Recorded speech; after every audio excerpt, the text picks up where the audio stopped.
I want you to treat this video as an open-mindedness exercise. Open-mindedness is the most beneficial skill for your mental health. All suffering comes from limiting perspectives. With enough creativity, love can be seen in all things. So for this exercise, I want you to ponder how you can be sure you're not in a dream right now. At first, it might seem obvious, but when you examine the nature of dreams, things get more perplexing. Notice how dreams seem real when you're dreaming. You only realize you were immersed in the dream after you wake up, or you become lucid in the dream. You might say dreams are different because they don't always follow laws of physics. They do, however, have self-consistent logic, just like reality. The rules of the dream are simply different. Maybe you can fly in a dream, but this is only dreamlike when you compare it to reality. But if there is no alternative to compare it to, it becomes your reality.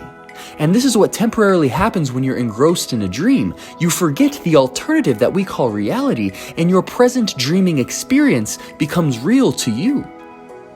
How do you know that you haven't simply forgotten another alternative?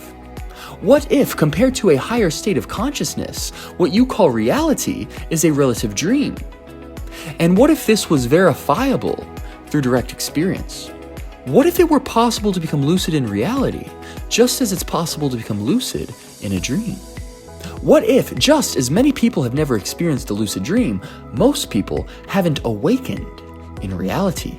But what if it's possible to hone the skill of becoming aware of the true nature of reality, just as it's possible to hone the skill of lucid dreaming? What if there were supplements that you could take to understand the nature of reality, just as there were supplements you could take that promote lucid dreaming? And what if you could work out your consciousness, just like you can work out your muscles? But instead of a nice physique as your reward, you receive the ultimate prize of liberation. Not very scientific, huh? Well, remember that you could do science in your dreams. You could figure out how the appearances in the dream interact with one another. You could figure out all the physical laws and universal rules of the dream. But there's one thing science can't do, and that's tell you that you're dreaming. Science can help explain the content of your reality, but not the context. The context can only be known through a deep intuition that is beyond any finite system. You can't get to absolute truth through symbols, just like you can't know the physical paper that a book is comprised of through the words that are written on it. Right now, you know words, you know stories, but don't let these stories fool you into believing that you know the entire book. Don't be tricked into thinking that you can know reality. Knowing implies that there is a subject that understands an object. See, you can't know reality because you are reality. You are this dream, and it's time to wake up.